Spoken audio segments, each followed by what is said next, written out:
working.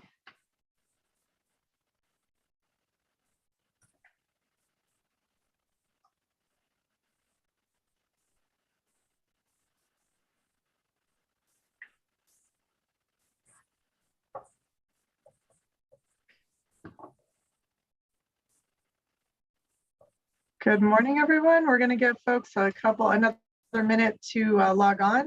But if you are in the participant or the attendee list and could change your name on your screen so that we can see who we're talking to and make sure we can send any questions to the correct person afterwards, that would be really helpful, as well as sign in the chat.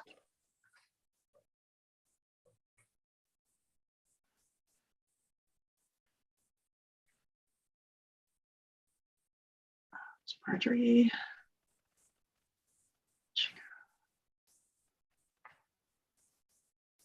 Good morning, Marjorie.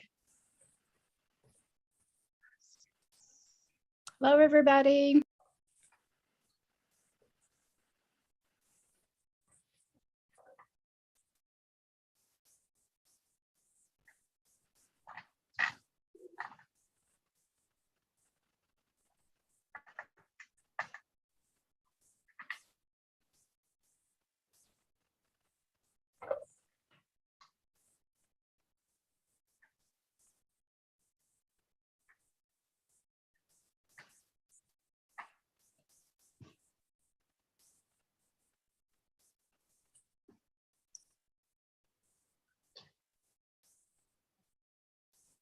We are still, I only have notification that there are 3 people that are not going to be here today. So we might want to give another minute or so and then we can get started and hope that they jump on.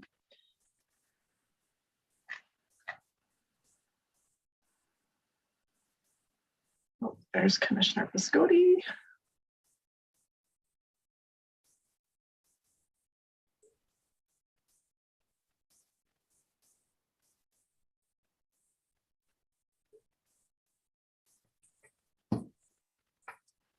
Good morning, Commissioner.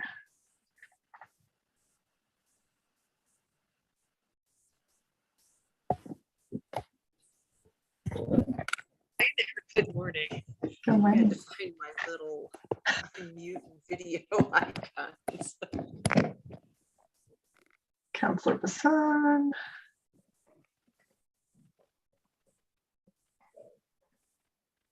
All right. Enrico, if you'd like to go ahead and get started, we can do that. We got everybody here for the most part. Yeah, pretty Great. close. We'll keep watching for those that we have a couple people have conflicts first thing, so they usually join a little bit after we begin. Okay. Well, I guess I just want to start off with a welcome to everybody that's here this morning. I especially want to welcome our new member, which is Councilor Luis Sanchez. And is Councilor Sanchez here? I don't see him. I don't believe so. Well, we certainly would like to recognize our newest board member from the city of Albuquerque, council member from District 1, which is Albuquerque's west side, Luis Sanchez.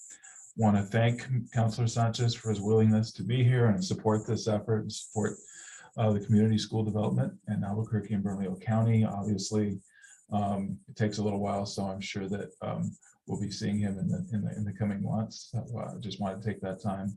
I think that this is going to be a productive opportunity for him to engage with this group. So welcome. And if he gets to watch the recording later, we can welcome him there.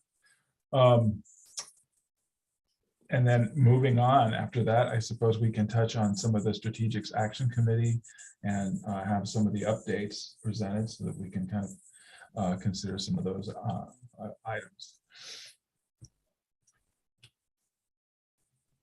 And under A, we have the robust implementation and collaborative leadership. So board member Peterson, do you have any updates for us? I do. The exciting thing, I think, is that we are in a situation where there are many schools that want to become community schools. And this is a new challenge, and it's a positive challenge, but it also means that we need to really have a process so that as schools become community schools, they really understand what it means to be a community school and the level of commitment on the part of the community, the school staff, educators, parents, and administration.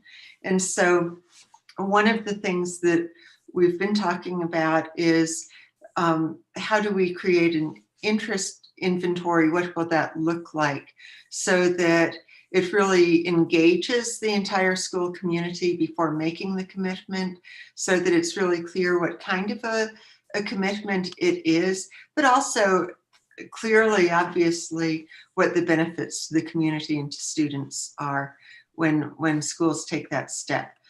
So this inventory would include things like, what's the real readiness? Is there a high level of commitment from school staff, administration, families, and the community? What already do they have in place in terms of partnerships with the community so that they can enter into this process successfully? And then also creating a reflection for the existing community schools. All of the existing community schools have looked at the code book and had a discussion within their councils about where they are, looking at the code book, which really lays out what are the standards for the most successful community school. Where are we on that, within that process? Where are the weak points? What are the strong points? And most importantly, what has been done successfully to really impact students' lives? And so those are the two specific things that we're in the process of creating. Then there are some more technical questions that have to be dealt with too. For instance, as charter schools can create community schools, what does that mean for their relationship with ABC? What are the assurances for participation, both on ABC's part and on the school's part? And what does that relationship look like? How do we lay it out so that it's really clear as we enter into these relationships? And that's really true for the schools that already exist within APS as well. So that's, I think all of the challenges that the committee faces are all based on a real positive thing, which is that we are growing and there are more schools that want to participate.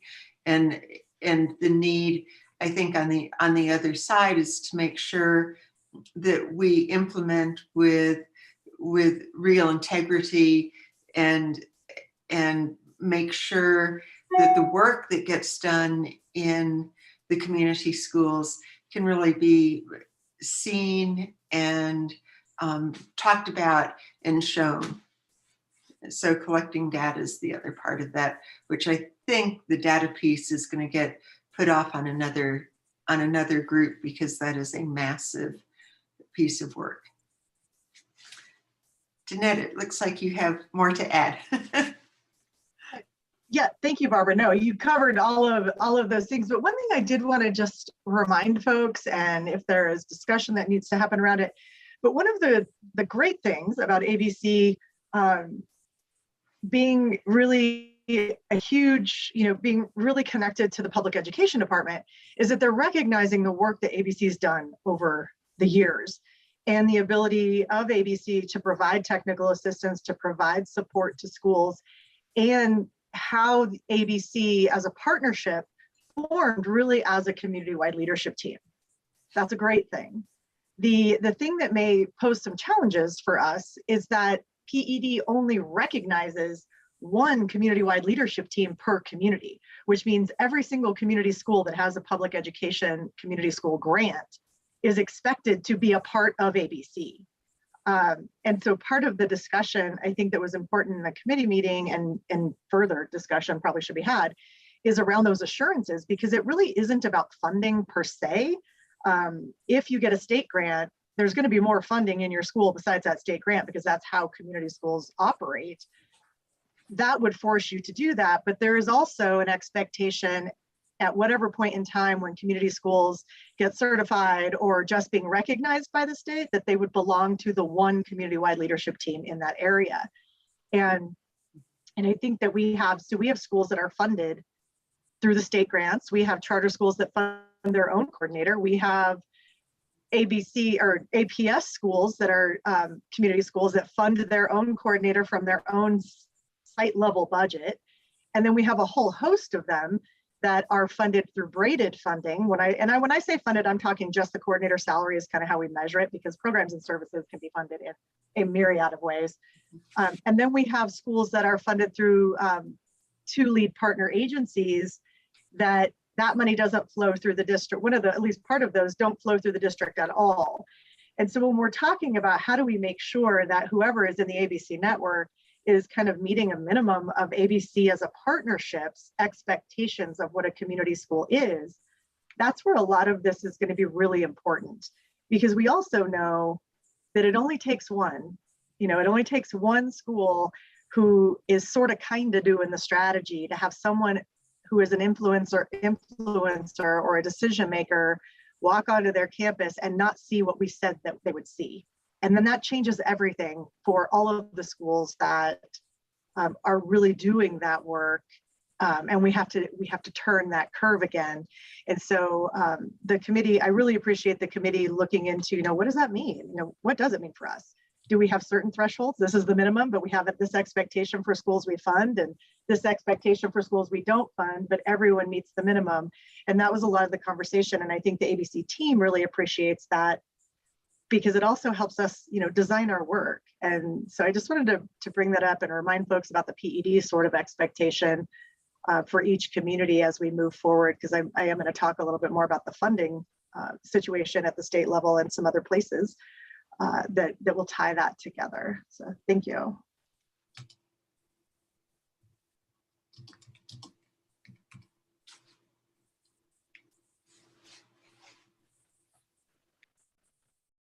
Are there any other questions just about the collaborative leadership, robust implementation partnership, or Marjorie, if you want to add anything, or anyone else that might have been at that meeting before we move on to the Sustainable Funding Committee?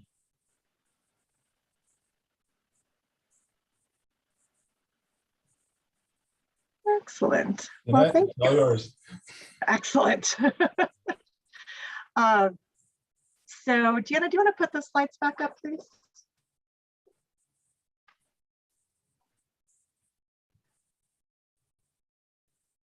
I'm sorry, navigating multiple screens so that I can see your faces and what I'm supposed to say. So funding overview right now is, of course, the time when the state is finalizing, signing bills and finalizing budgets and making decisions, as well as all of the districts are looking at their budget call and their own budgets. And so we wanted to just sort of give a recap of where we were at this year. And for those that have not necessarily been involved in ABC for a very long time, I really wanted to show folks the kind of money that's being brokered towards community school development. And what you're going to see on this slide is only money that ABC as a team, as a partnership brokered. There is more money, and I have individual slides about that. So if you're looking at it and you're like, hey, my organization has done more than that, this is really just the things that ABC, the team, or the board has initiated specifically for community school development. So, and when I define community school development, that means money that means money that can be used as needed where we see gaps in the development to support schools to pilot something that schools have identified as a need, to help seed a partner to provide a service, those kinds of things. It's more flexible, unrestricted type dollars. So we have $220,000 right now for that. The infrastructure dollars are really those dollars that are paying for the ABC team or people dedicated within Albuquerque Public Schools or the city of Albuquerque or whoever towards 100% towards community schools, which in 2012, when we hired the executive director, we had one person. And a couple of months later, we had 2 people. And that definitely did not add up to $826,000. Now we have a full team of 7 in the county, including myself, APS has multiple people dedicated to community schools. We have really, really invested in supporting the schools on the ground and the needs that they have. Program and service support, right now we're at about 1.8 million. These are dollars that are going towards program that we have brokered. So there are some specific programs. I'll get into each organization, but this is a combination. This does not include things that all schools have access to unless it is money specifically given to ABC to manage. So that's grown immensely as well. The PED grant program, which only opened up in 2019 for the 2019-2020 school year, APS is now flowing 1.2 million for planning grants and implementation grants, which is fantastic. And then the community school coordinator salaries that are just brokered by ABC directly are at 1,020,000. That's county and city money and private funding that's going to its coordinator salaries. So I'm going to break it down a little bit more. Also, the 57 in the middle is how many schools we are supporting right now with technical assistance and support. Go ahead, Deanna. So we're going to start with the city of Albuquerque.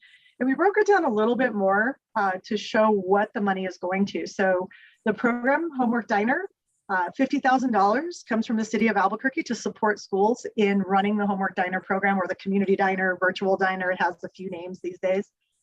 With out of school time, we have 1,057,000 that are going to, that is available to all schools that we manage, but it supports many of the community schools. It makes it available to them if that's something that their needs assessment has said they need.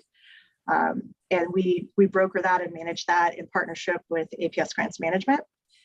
Community school coordinators, the city of Albuquerque is supporting $341,000 towards the direct salaries of community school coordinators.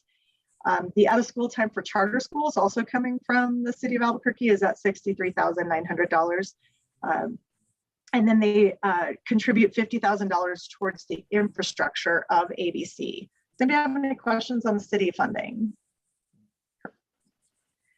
With Bernalillo County, we have about $170,000 that is dedicated to community school development. These are dollars that the county has recurring for ABC so that we can do things like the website, seeding programs, medical legal alliance, things like that, where we know that we need to support nonprofits in our community to keep a critical service in place. That changes year to year depending on the need of the schools. Support services, $450,000 is coming out of Bernalillo County under the social service grants that goes to APS Title I, another East Central Ministries nonprofit, and we're leveraging that with some private dollars that United Way provides to really provide a family stability project, as well as behavioral health services that are connected to the school-based health centers. So those are really county dollars being directed towards where the data said we needed supports and connected to community schools. 620,000 is going directly to community school coordinator salaries. Infrastructure, which is essentially the ABC team, not including the executive director position, or this one does include, but I'm sorry, is $527,891 going to ensure that we have a team of people that can do this work. And then operating costs, these are really recurring budget things like travel so that we can do the conferences, just day-to-day supplies, all of those things are at about $150,000. So we are really grateful for the county and taking on ABC as a commitment, because we have gotten to where we're much bigger than just Jose and I. And we appreciate that. Next one. So Albuquerque Public Schools is a little more complicated. To the infrastructure and community school development, that is funding that comes to ABC for both the infrastructure, meaning the executive director salary, but then also they contribute to ensuring that we have some community school development funding to be able to support the needs of schools as we see it. And there's $100,000 there. The coordinator salaries are huge. Now, mind you, in 2015, this was all outside dollars, and 2019 even primarily outside dollars. This is growth. The investment from APS into community school coordinators is tremendous. The increase is huge. So directly from school budgets, and I will say that these are the numbers to the best of my knowledge that I have access to, so they could fluctuate if you're someone who has better detail than me, but this is really close.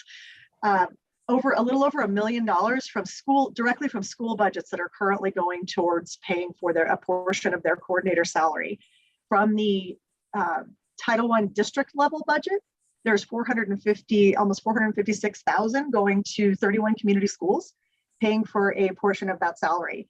And then from the public education grant, which does pay, the implementation grants cover 100% of that coordinator salary. We don't braid those, but the planning grants are braided funding. That's the total there. And that, mind you, is combined with what the city and the county are putting into place. So we have really, really invested in this strategy, and we are really grateful for that, for everyone on the decision-making bodies of the entities of this board. Then we have infrastructure money from APS. These are people in APS that are dedicated to supporting principals, coordinators, grant management kind of things. It's right at about $270,000 where they're 100%. That is not to say that a truckload of people in Albuquerque Public Schools are not supporting community schools. These are just dedicated people for the purpose of community schools. Then there's program and service support, which I could not even begin to put a quantifier on, because the district itself provides counseling, nursing, behavioral health contracts, after-school programs, tutoring programs, intervention programs. There are lots of things that Albuquerque Public Schools manages internally that are provided to all schools and can be engaged when needed. Restorative practice work, equity work, all of those things. So it is a huge amount, very much unlike other districts that don't have that type of capacity and do not really prioritize that to be something that they see as something that needs to happen within their district. So it's huge. And then just at the bottom, just the way we're splitting out those grants from PED, about 700,000 goes to programs and services, which also could include people, but it's not the coordinator salary. And then the 503, that's going to the coordinator salary on there. And then on the last slide for budget, we have other board partners that are moving into contributions of things. United Way is brokering $100,000 towards that county funding that's working with the Title I McKinney-Vento program and a community-based organization to look at family stability from before someone becomes homeless, when they might be getting there, and when they are. So we have an entire pipeline working, but United Way has brokered $100,000 towards that in the community so that we could make that program work. UNM Medical Group salaries are covering about $25,000 of coordinator salaries in addition to what they are receiving. And then the Medical Legal Alliance is covering approximately $50,000 towards salary to match what the county is supporting to keep the Medical Legal Alliance folks in place to make that accessible to our schools. Any questions on budget or where we're at financially, or comments? Yeah, I have a Please. I'm really excited about this. You may have seen it just hit the news today. Bernalillo County's been working really hard on the opioid settlement, and that is bringing $200 million to the state. And in the Bernalillo County area, it's about $44 million that will go to drug prevention and treatment. And it'll be given out over the course of 18 years. But, you know, we right here, we have, you know, city, county, APS representatives. And I really, really want us to work really collaboratively on this. I think that community schools can have just major impact on helping to use this money, which, like I said, it's a total of about $44 million. So hopefully Councilor Bassan and I are going to be meeting this afternoon with Denise Gonzalez from APS board. And so we really want to start working collaboratively and come up with a long-term strategy and working with community schools to kind of implement drug prevention and treatment would be awesome. That's super exciting news. I have to say, I think we would be hard pressed to have anyone who hasn't been touched by the opioid crisis. And so that's really exciting to hear. I also just want to say that,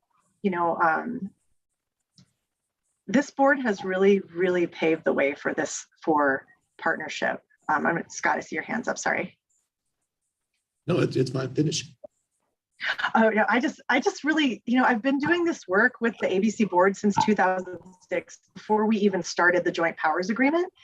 And I cannot express like the dream that we had back then of doing this work collaboratively, and how it's been realized, and really in just a short amount of time, right? Because it took a long time to get ABC kind of rolling. And the willingness of decision makers, elected officials, leaders to really, Jose and I used to talk about how, politics aside, and we practice people, right? We practice about putting people first. And it's really been an amazing journey. And I'm just so excited about where this has gone. Go ahead, Scott, sorry. I just wanted to build up what Commissioner Piscati said and let her know that APS actually, as a governmental agency, had to sign off on the settlement. And I had a really productive meeting with Julie Morgus-Baca and a lot of your people. And we had a really positive conversation about ways we could collaborate in terms of utilizing that money. And they had some really great ideas in terms of working at that ground level with the people who are in the schools and with the people who are doing the work on your side to kind of build on some of the existing programs. For example, you have a really productive alcohol prevention program, tobacco cessation program that you're already with us. We can build that out and make it really incredibly positive and something really useful and meaningful for the community. So I think it's awesome you guys are meeting, and I just hope that we'll continue to have those conversations at that ground level too, so that those guys that are really in the trenches can give you guys positive feedback and ideas that can actually happen and occur. So I was really excited about the meeting. I was very appreciative of that level of collaboration. We've come a long way, I think, in the last 6 years, and I'm appreciative of both the city and the county for those partnerships. Absolutely. Thank you for those comments, Superintendent Elder.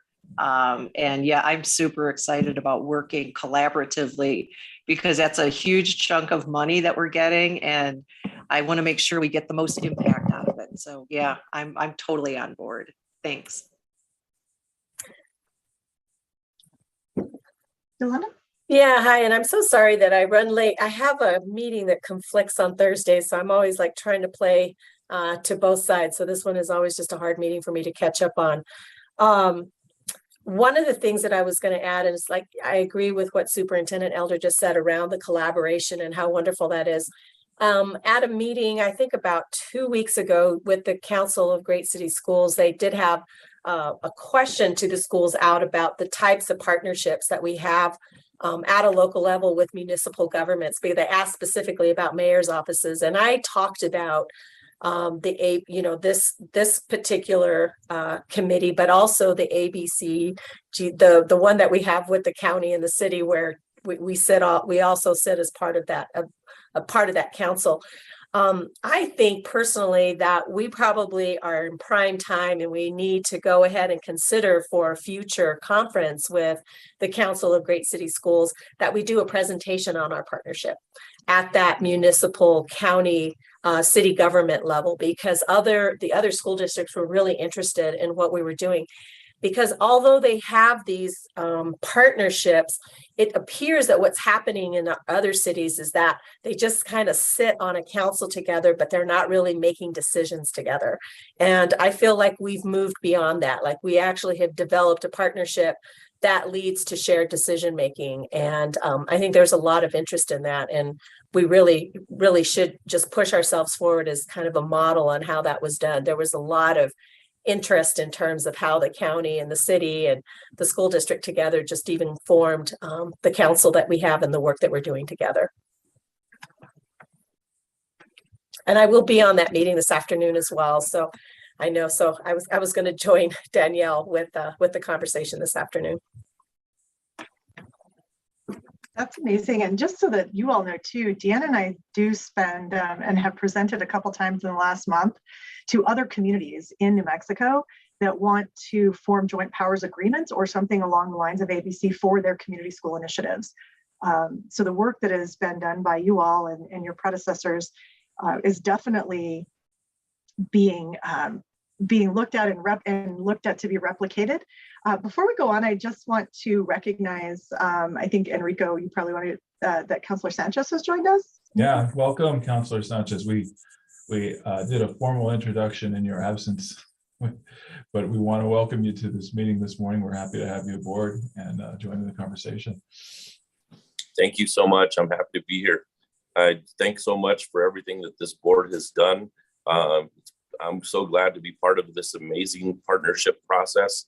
And I hope we can continue to make an impact on our community schools and in a positive way. I think it's just so important that our students and our schools, in my opinion, are our most important resource as we move forward in life. And I think it's so important that we are all working together to actually make things better. And just hearing everybody talk about the process and how much it's moved forward is just such an amazing feat, and it's something to be proud of. So I'm so proud to be part of this, and thank you so much. I'd like to real quickly introduce Brandon McEachin, who is actually my policy analyst. So if anybody wants to write his name down as well, both of us will be points of contact. And I'm so thankful for all the work that has gone on with this board. I have kept track of it for a little while, and I think it's an amazing partnership. So thank you very much.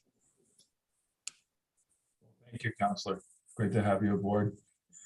Annette, did you have a little bit more regarding some policy updates? Or Yes, I've got some policy updates as well. So as we know, the session just ended, and there's a few things that we were tracking statewide around just community schools and funding that directly benefits the work that happens. So some of that is that the annual spending for K-5 it has increased quite a bit. There's about a 12% boost for FY23.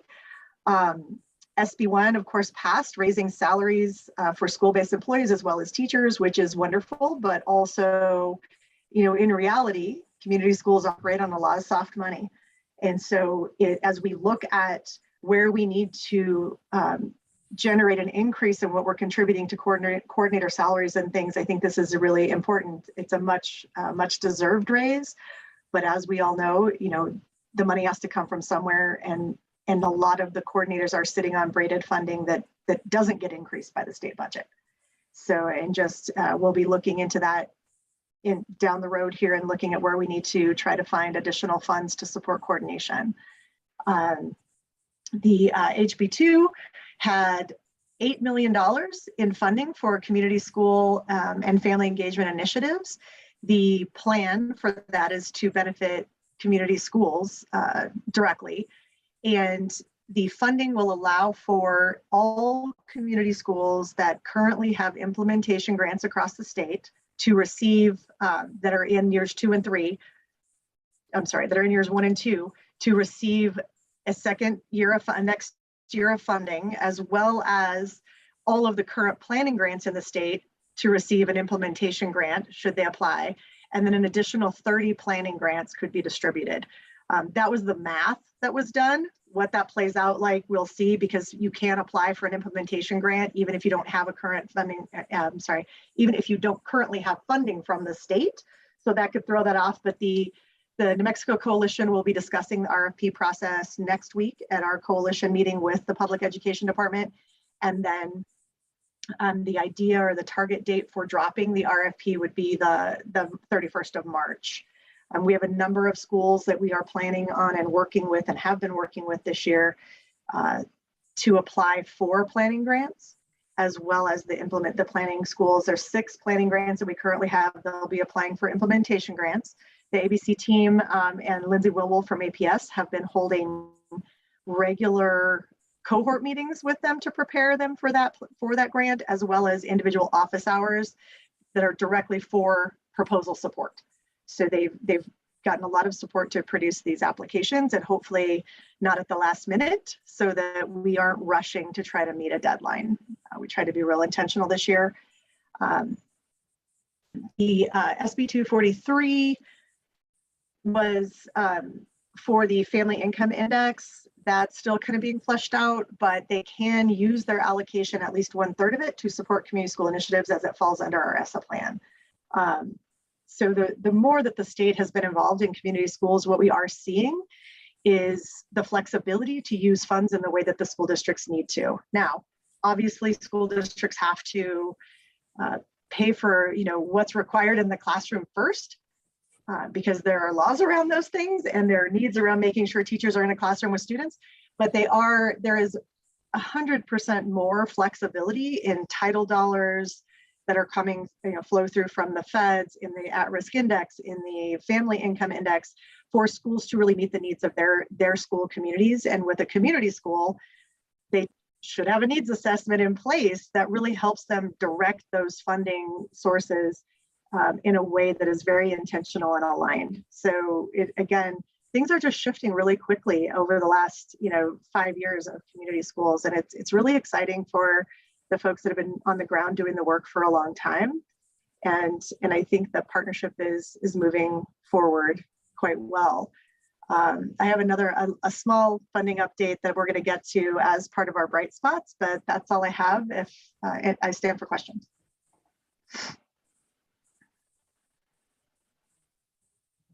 And just for clarification, the money for the community schools is funded over to PED? Is that correct? It is. That what Yeah, flows? it does. Okay. Correct. It's in the PED budget.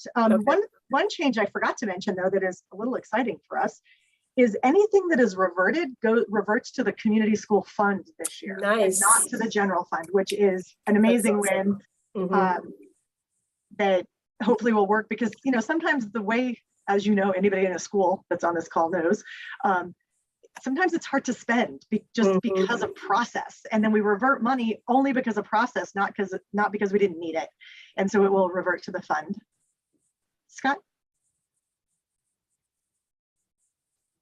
Sorry. I just wanted to explain real quickly one thing, because I think it's confusing that we stand in front of the public and we say we're at this unprecedented time of having, historic amounts of money to infuse into education, and then APS is stand up and saying, but we're cutting.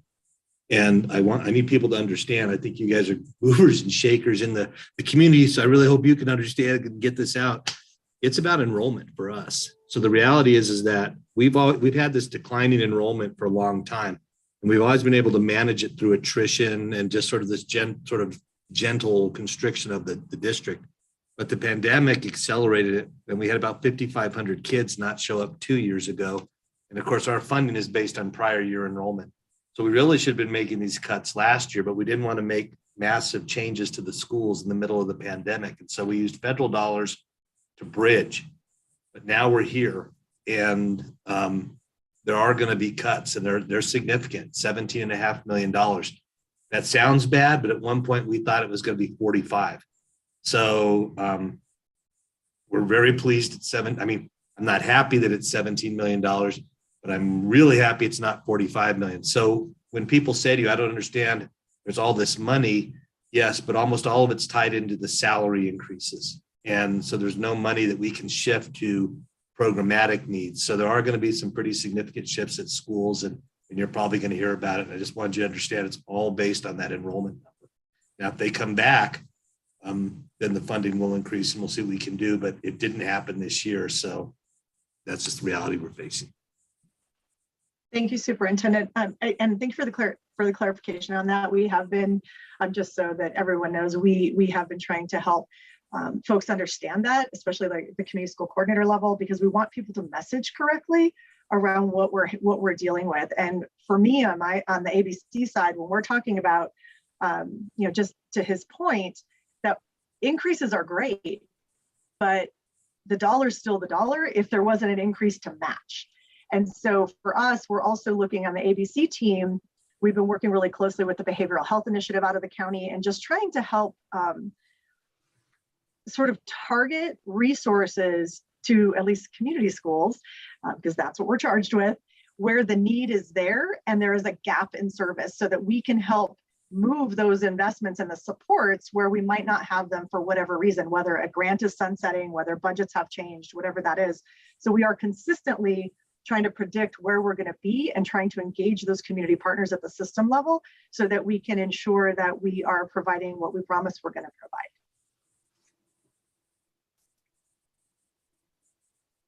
Commissioner Piscotti had her hand up, and then Barbara Peterson. Yeah, thanks. When you were, Danette, when you were going over the legislation and things that went through the session, I don't know if you mentioned SB 48, the junior bill, but the governor just vetoed that whole bill, $50 million. And I think there was some good stuff in there for community schools. So there's I think a lot of chatter about legislators going back for a special session. So we really need to get on that because there was some really good stuff in there. So we have to make sure that our good things are funded. Yes, thank you. Member Peterson? And another thing that's really impacting the APS budget is that legislators seem to think that teachers are self-contained and the only people that impact students. And so when they talk about raises and the tiers, and I mean, I'll never speak against that because it's long overdue and our teachers have needed it to retain, to attract, to do all those things. It's absolutely essential. However, it excludes in the funding speech and language pathologists, nurses, counselors, social workers. It includes all of that other level of licensed professionals that impact students every day.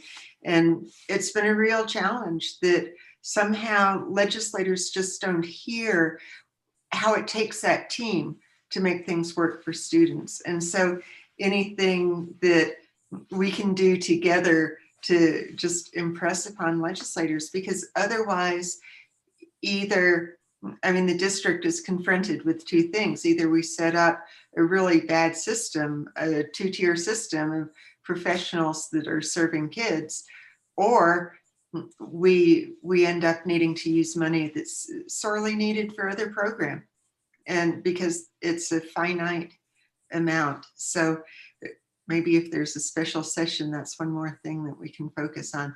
But it really is an ongoing challenge for the district and has been forever, and really harms, I think, what we do for students. And I won't even get into what it means for EAs and the people that are at the lower levels of salary schedule.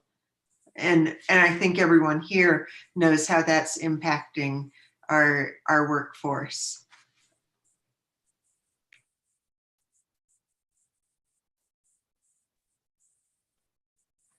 That's all I have, Enrico.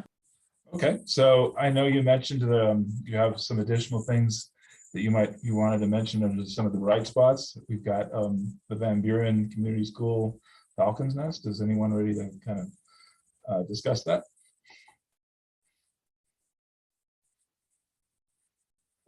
Oh, here we go.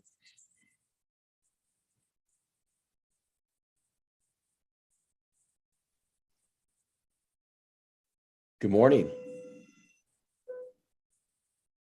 Good morning. Good morning. We can hear you just fine. Great. So again, my name is San Juan Mendoza. I'm new principal over here at Van Buren. And first of all, I want to thank ABC for all your support with APS schools and also Ms. Cook in support. Also, we are blessed to have our community school coordinator, Amanda Carbajal. She's been working very hard.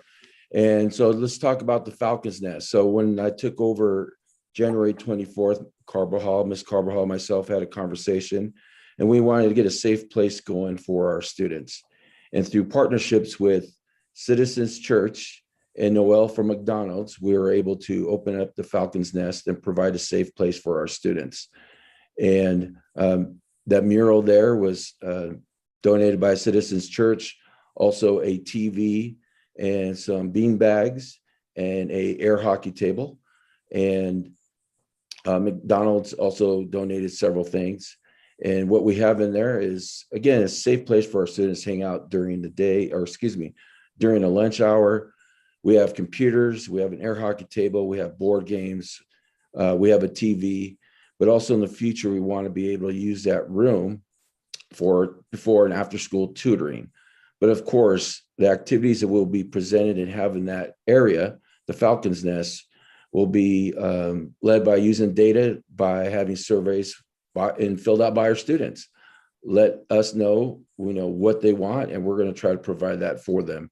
And we have other programs that we have going on now, was based on data collected from surveys that Ms. Carbajal sent out to our students. And we'll go ahead and let her talk about those programs. But again, we are very proud of the Falcons Nest. And it's just a great opportunity for our kids to hang out during lunch. But again, we're going to expand it into hopefully being able to provide tutoring opportunities for them before and after school. Thank you, Mr. Mendoza. Yes, absolutely. And then we kind of just wanted to mention too that we've been collaborating with Citizens Church since I began back in November, and we've really been working on rebooting our community school. There was a little bit of a lull for a while. However, just through open communication and hearing from our partners and being able to bring this nest back, it not only made our partnership with Citizens Church and Noel stronger, but it also made something exciting for our students to do during lunch hours. And yeah, we do have it open only during lunch hours as of right now. However, as Mr. Mendoza stated, we want to have our students' voice, so we are including them in how do we maintain this nest? How do we keep this clean? How do we keep this environment as welcoming as it is right now? So we're keeping their voices involved in that. And then also just moving forward, getting that data just to see how they want to continue to utilize the space. And then just from we had about 350 surveys completed out of our enrollment of about 390, 400, correct me if I'm wrong, Mr. Mendoza, but 315 surveys were completed by our students, was amazing. And our top priority that they kind of mentioned was after school programs we hadn't had at Van Buren in a while. So from getting that data and getting their interests, we are currently partnering with volunteers and our teachers to get our Si Se Puede garden back up and running, as well as art classes in the after schools, as well as self-defense. And so we do have these programs going just from the data that we've received from those surveys. And sorry, the bell. And yeah, so we've been really fortunate just to be able to reboot our partnerships with those who have been partnered with Van Buren for a while. Yeah.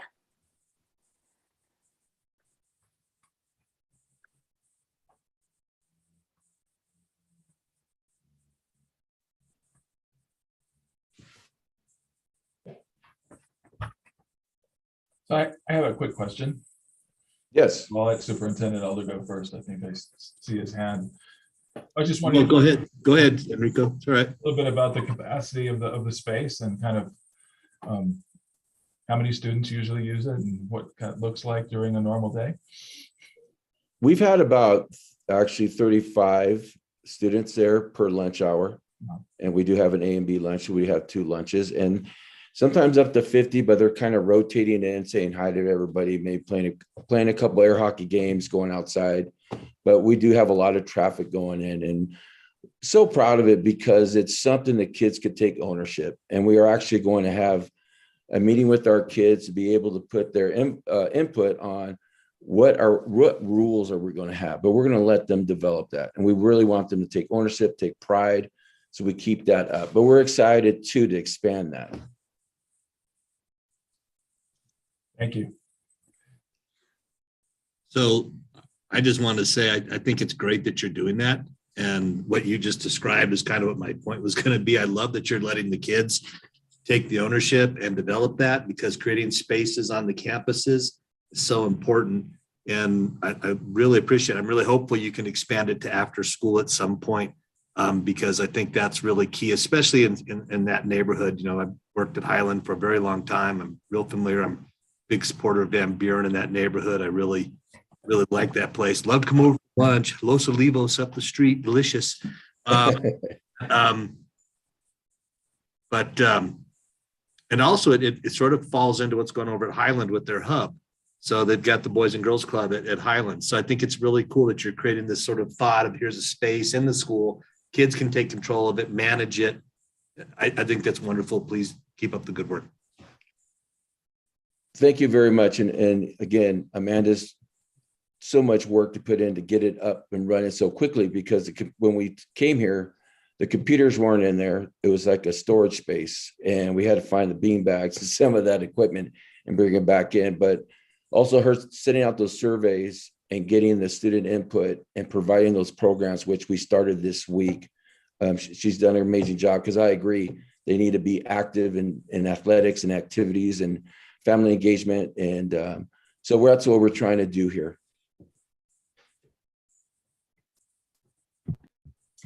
Hi, everyone. No, I just wanted to say, San Juan and Amanda, great work.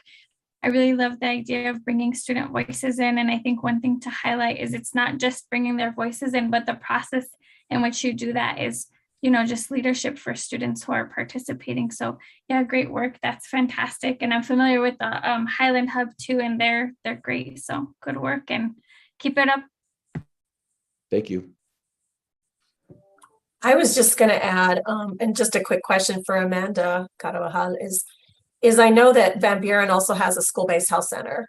And I wonder if there's a way to also link them as part of that, because wouldn't it be nice to have some public health messaging or health messaging that's led by the young people also around what would be some of the things that would make a difference, and how they could also sort of promote, violence prevention, bullying prevention, but actually engaging the young people as part of a health promotion piece. And I think the school-based health center staff would be a really good lead for you in terms of helping you to get to that.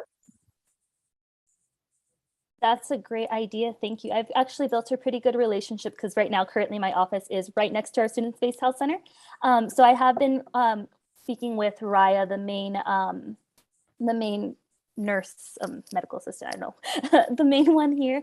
And so I think I could definitely collaborate with her and kind of include that into our nest in that space and have them come talk during one of our lunch hours. They are here Mondays and Wednesdays, so I could definitely collaborate with them. I think that's a great idea. Thank you.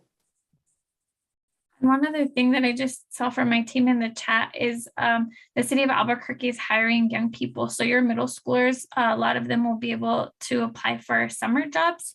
And if you look in the chat, the job fair information is there. So when students come in, you could give them that. And then there's also availability for community centers over the summer. So you can go to the play.cabq.gov. Thank you.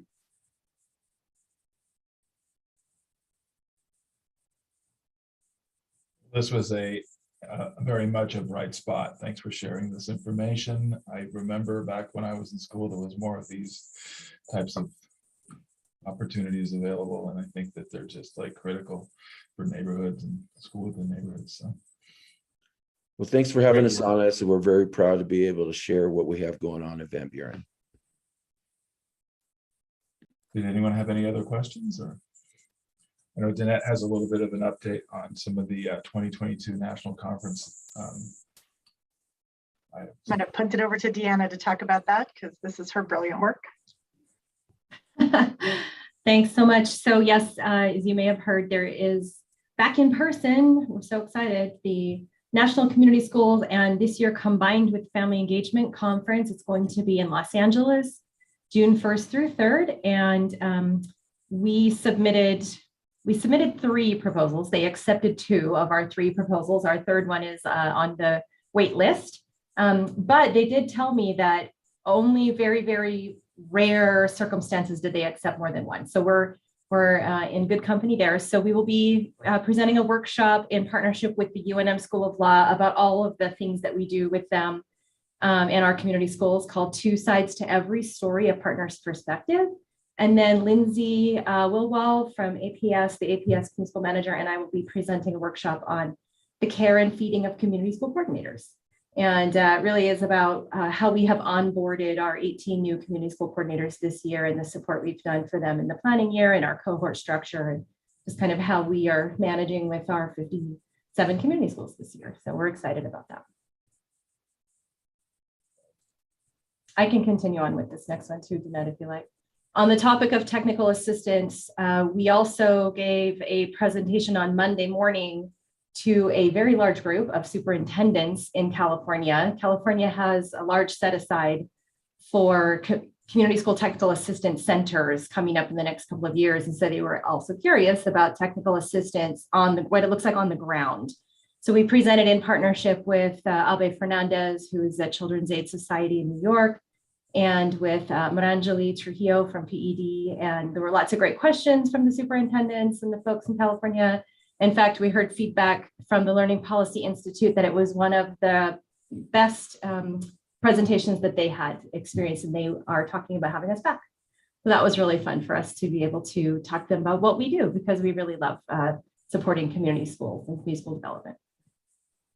So on that note, the last thing that we'll say on this is that we heard yesterday from Senator Heinrich's office that in the budget that was passed by the House, the omnibus bill that was passed by the House, the $1.8 million that we have requested as a congressional directed request to support technical assistance and capacity building across the state, and essentially standing up a Southwest Center for Community School Development, is still in the budget and approved. And they anticipate us having access to that.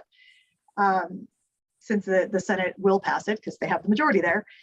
And the exciting thing for ABC on that is we partnered with NEA and the Communities and Schools Initiative in the Santa Fe area to really do this together, as we've been the groups that are kind of doing the technical assistance, well, primarily in our own schools, but also supporting rural communities. And ABC will be the fiscal sponsor for that. Which is really helpful to us in helping to enhance our work here locally. But as we move forward, we need everyone to move forward in order for Albuquerque to be able to benefit, because we still hold the majority of the community schools in the state, which means we hold the minority of the number of state grants we get. So this way we can start to work and help to benefit our school network here. But it's really exciting. We did not at all anticipate actually getting this money. So we were having some frantic emails yesterday going, all right, guys, this is going to be real. What do we do? Let's get it going. So we just wanted to share that with you all, and we'll continue to update you as that moves forward. Thank you very much. That's great news, Danette. Very impressive. Does anyone else have any follow-up questions with regard to the technical assistance?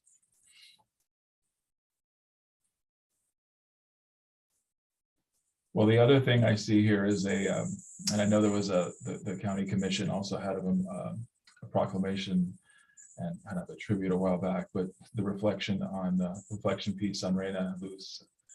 So. Yes. So we just wanted to share with you all the things that that took place to honor Reina Luz Juarez in the last 4 weeks or so. The county commission, the city councilor, the community, the coordinators, really just came through to honor such an amazing light that is gone way too soon from our community, and the work that she has done since she was a teenager. But we wanted to share with you all the things that happened, and really say thank you to all of the organizations that participated, that sit on this board. And then also just show a couple things. The community school coordinators came together, and we were able to have them, all of these things in the sunflower are all words that the coordinators put together in the chat to just recognize the things and the way that Reina Luz touched their lives. And then Deanna found this amazing website that we could send off all the words, and they created a sunflower graphic out of all of those words, a word cloud, and we are having that printed and framed and put together really nicely to give to her family so that they can remember. I know that, in my own personal life where we had done something similar, and it's always great to remember back what people thought about the loved one that you lost and what that person meant to everyone around them. And so just a few pictures, but we had said we wanted to do that to show everyone in this meeting kind of what had been going on. So we're really just excited about the participation of all of the ABC board entities.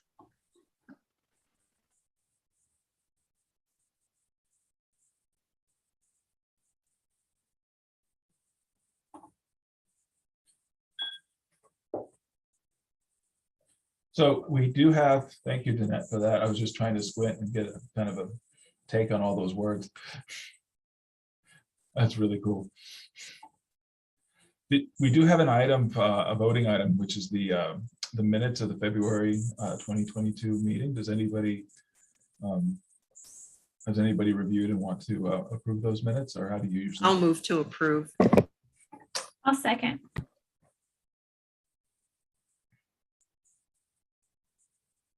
We have a move and a second. Everybody else approve? Okay. All right, moving forward, any announcements? We made this meeting just in perfect amount of time. So is there any other announcements? I saw a slide go up. Do we have anything we want to cover or touch on before we adjourn?